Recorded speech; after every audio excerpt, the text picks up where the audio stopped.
Welcome to Human Pincushion Productions presents Dead Air. Tonight, we have another performance for you. This time, originally from the Creaking Door. Our story begins with a cemetery caretaker and the ashen face of a trembling young man. They make an odd pair as they stand by an open grave under the pale moon. Inside the grave itself is a coffin. The lid has been pried open inside.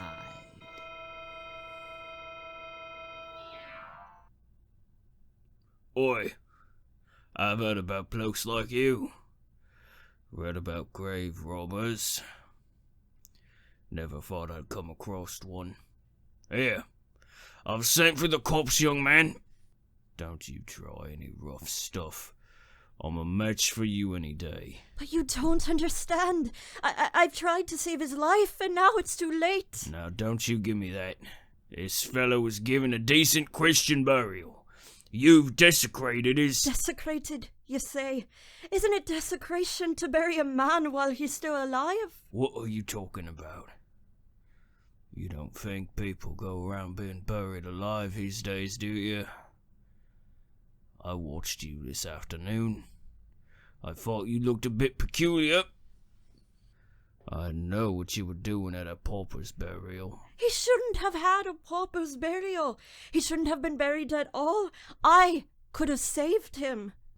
You'd better think up a good story breaking open a coffin like that.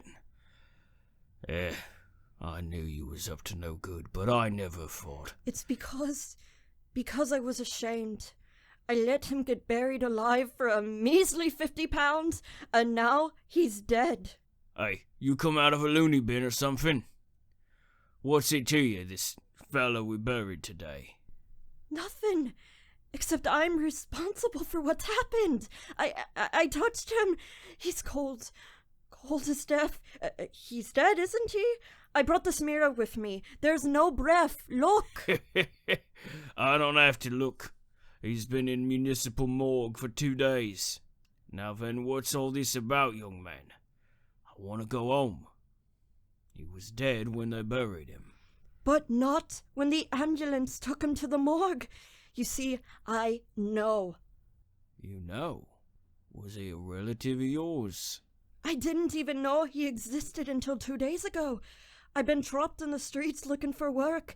I didn't want to go home. If you could call that one room Lil and I occupy a home. It was still ringing in my ears, the things she shouted at me as I left there. I've come to the end of my tether. I've pawned everything. Look, even the wedding ring you slipped on my finger in the church. What did he say? And all thy worldly goods. Ha, that's a laugh. You were going to share all your worldly goods, were you? Well, if you don't get some money or a job, I'm walking out on you. Do you hear? I'm walking out, and I'll go and live with my sister. At least I'll get some warmth and 3 square meals a day. Oh, don't say that, Lil. Was it my fault I fell sick and couldn't work in the factory anymore? I've tried, dear. I really have. Everywhere I go, they look at me and say, no vacancies. Not my fault either. I warn you, I can't take much more of this. I know, honey. I know. I'll get something today. I promise. It was a promise I couldn't keep. Pounding the pavement, watching the dislike and fear in the eyes of the world as I passed by, fear that one day they might become like me. And then I saw him. I was coming to Duke's Lane, nothing on either side except a huge brick wall. He was a short, fat little man. Our steps blurred in the quiet thoroughfare. What was he stopping for? Was he taking caution? Did he think me a gangster or something? I suppose I looked like something that had crawled out of a piece of cheese.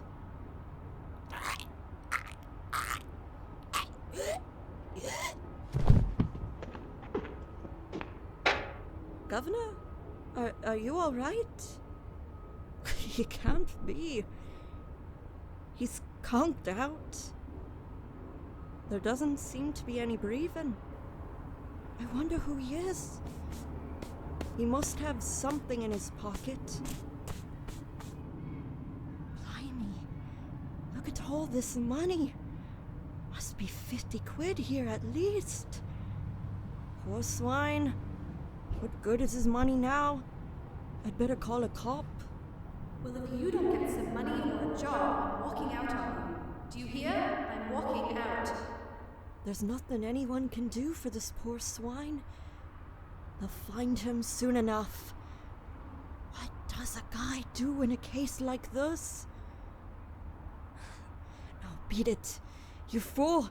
Beat it with the first decent money you've had in months. Somebody will find him. Run!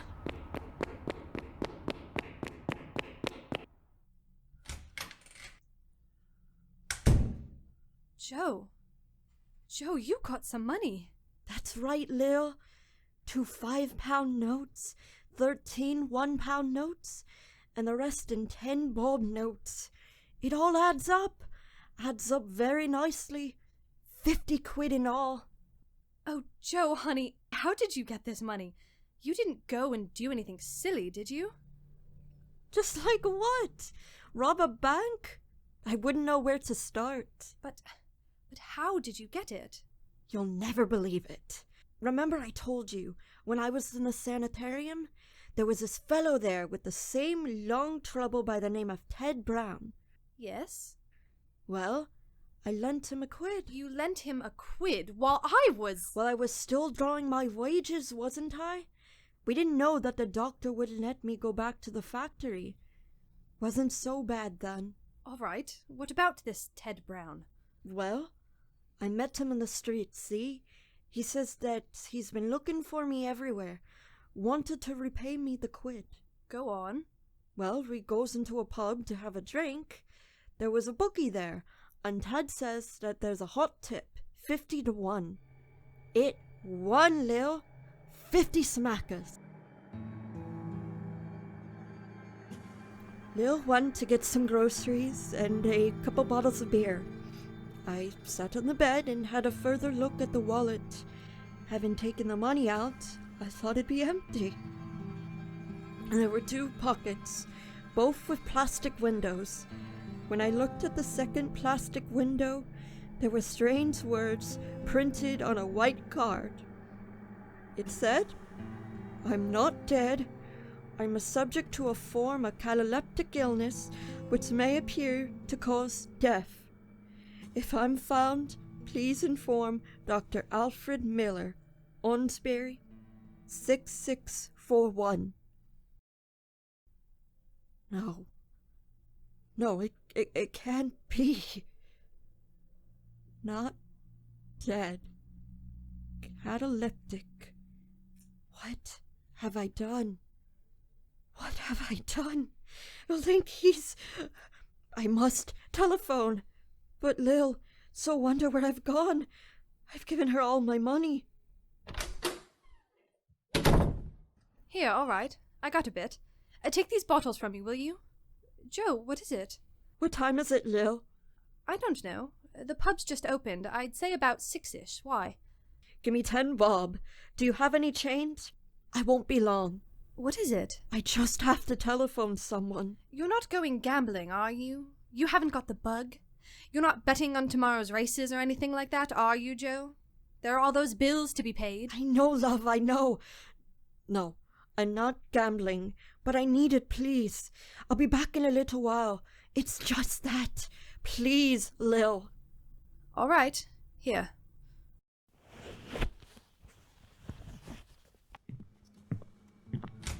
Joe! It's all right, love. Would I be too late with the phone call?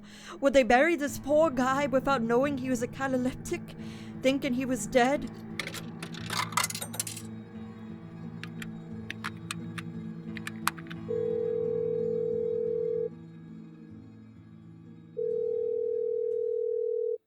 Hello? Can I speak to Dr. Miller, please? Dr. Miller has gone abroad. He's been away for the past 6 weeks. Abroad? Oh, no. Have you taken over this practice, sir? No, I'm not a medical man, but if you were in need of a doctor, there must be plenty. No, it isn't that. You don't know which hospital Dr. Miller was at? I'm afraid I can't help you. I must go. Dinner is on the table. I'm sorry. Thank you. And then another thought seeped into my brain. Underground, a long wooden box, and a man being buried alive, and a shovel heaping earth on the wooden boards. There must be a MacLeod in the telephone directory. There was 14 MacLeods, everyone alive and bad-tempered. No, I've no relatives who suffer from no cataleptic illness. Perhaps there are a few other MacLeods in the book. Try 'em. I have! You're Mr. Zachariah MacLeod. You're the last one on the list. Well, I can't help you. What now? Do I go along to the police and say, look, I stole a man's wallet. Someone might be shoving him into 6 foot of earth. What do I do? I decided to sleep on it. Sleep? That's a laugh. Buried alive. Love you, Lil. Love. Please.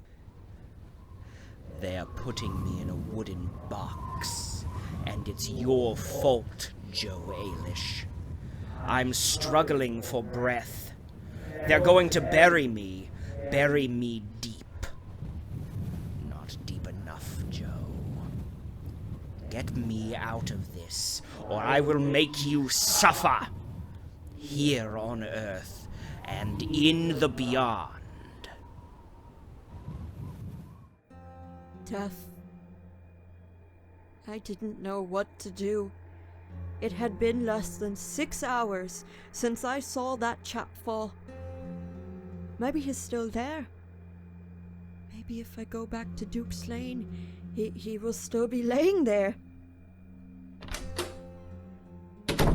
Joe?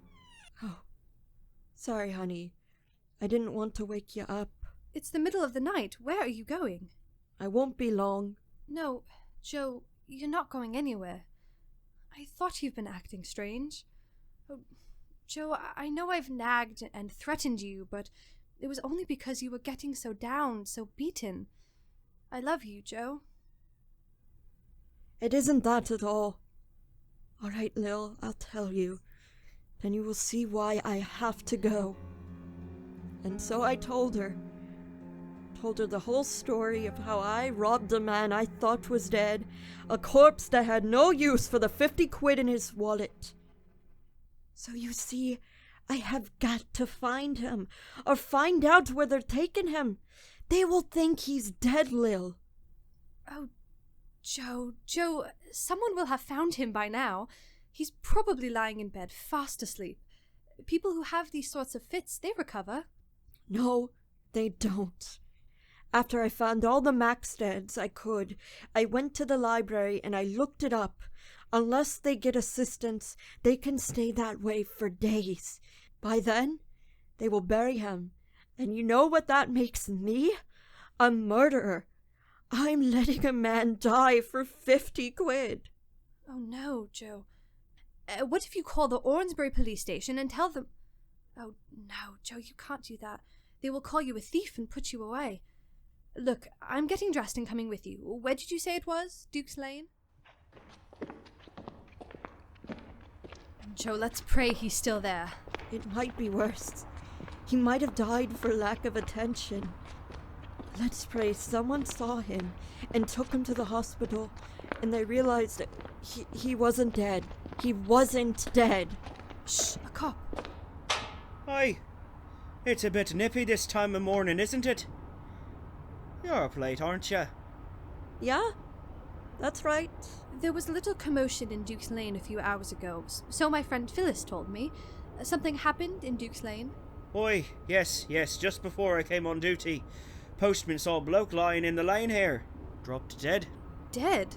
They're sure he's dead? Yes, so the police surgeon said. Why? Know anything about it?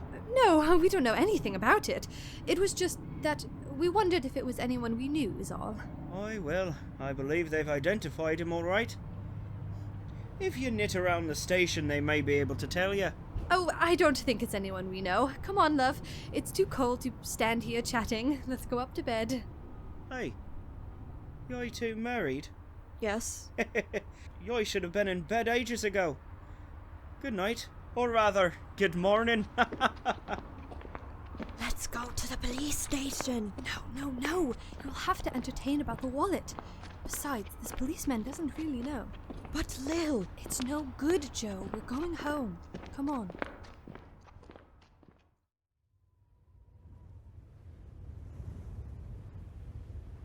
You're the only one who can save me.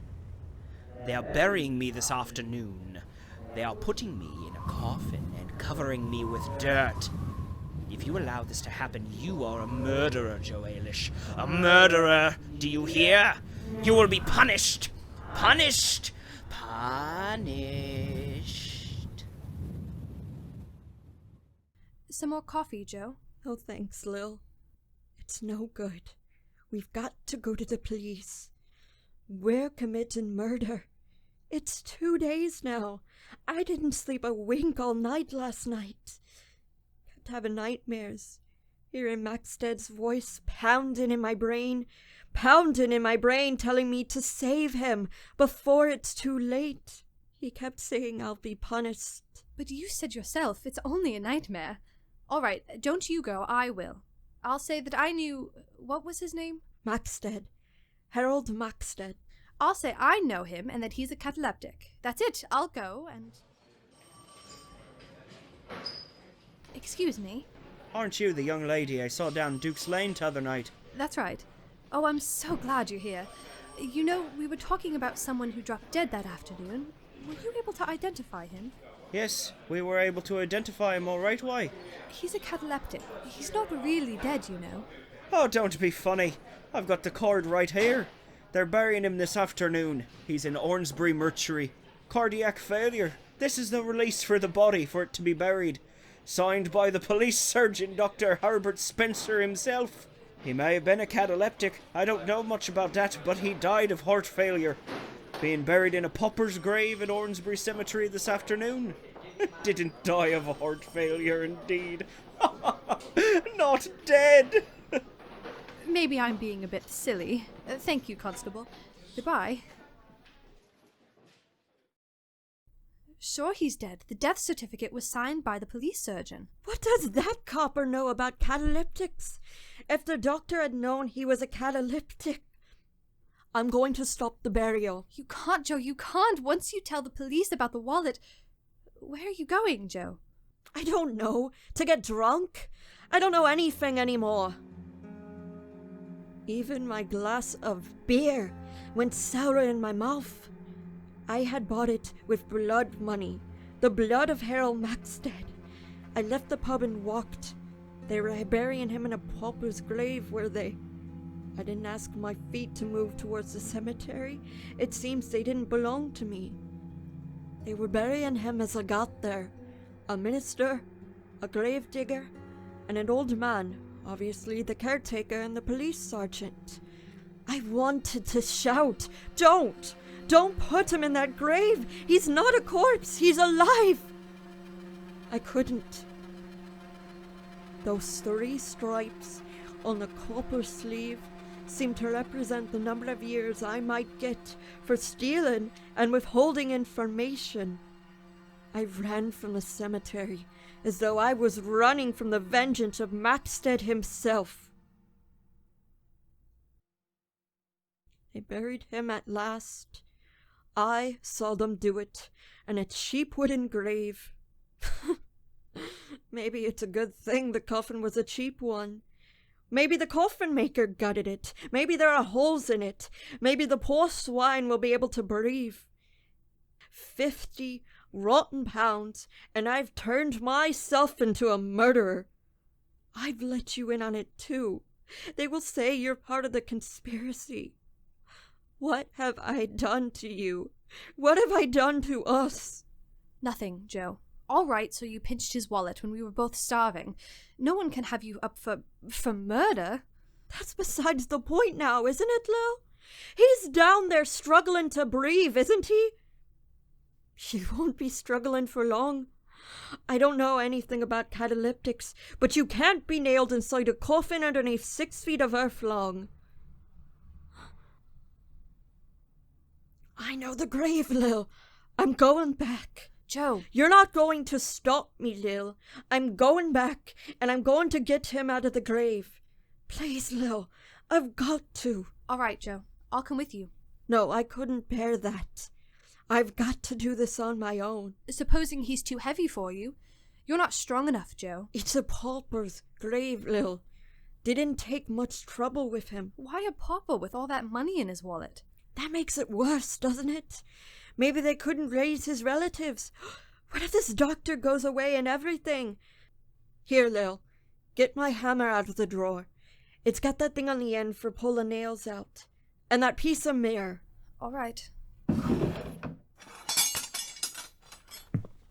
Here. I hope you're right. That you know what you're doing. It's the only way, Lil. The only way. And here I'm in it. And it's too late. He's dead, all right. Blimey, young man. I wouldn't want to be in your shoes. Not for nothing. Just a minute. What did you say his bloke's name was? Harold MacLeod. Oh, no, it's not. Huh? His bloke's name is Sidney Fraser. Are you sure it's the same bloke? Positive. His accusing face follows me around, sleeping and waking. Well, young man, come have a look with me. We don't give 'em much of a tombstone, these paupers. There you are. Sidney Fraser. Born February the 6th, 1920. Died December the 5th, 1967. I've told you everything. They've given him the wrong name. You better tell that to the police constable. I'm sorry about this, young man. I warned you. I thought I was too old to take you on my own. When you started opening that grave, I ran into the cemetery office and phoned the police. Oh well, it's almost a relief in a way. Hello? What's going on here? Oi! It's you again. Digging up a grave, are you? There's something fishy going on. When I told my sergeant that your wife came in and we was burying someone who's a cataleptic and who's not dead, he nearly strangled me. Said I should have taken full particulars. Said I ought to charge you both with causing a public nuisance. This fella, Sidney Fraser, has had heart trouble for years. Sometimes an ordinary hospital had the pleasure of his company. More often than not, it was a prison hospital. Our police sergeant warned him he hadn't had long to live. Your wife comes in with a cock and bull story we're burying him alive. As if we didn't know him, Sidney Fraser. In his day, he was the finest pickpocket in Ormsbury. Pickpocket? Yeah. Why, only t'other day we had a complaint from Mr. MacLeod that someone had stolen his wallet. Bloke accosted him at a bus stop and started running. From his description, we knew it was Sid. He picked Max's pocket. He wasn't a cataleptic. He was a pickpocket. You'd better pull yourself together. Ah, now, what are you doing here and why is this grave open? Oh, that's all right, Constable. Our young friend here got a bit mixed up. I opened the grave to show him he was mistaken. Then why did you ring the police and say there was a suspicious character lurking in the cemetery?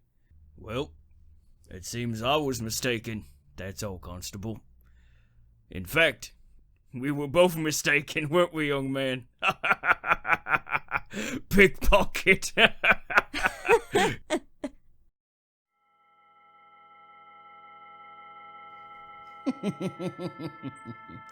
Well, well, well. Someone should have told Joe Ailish that lifting wallets off of cataleptic gentlemen is a most grave offense. In fact, it is likely to incur a most stiff penalty. Thank you for listening to this month's episode of Dead Air. Be sure to check out our talkback next week. And thank you once again for your support. See you all again next month.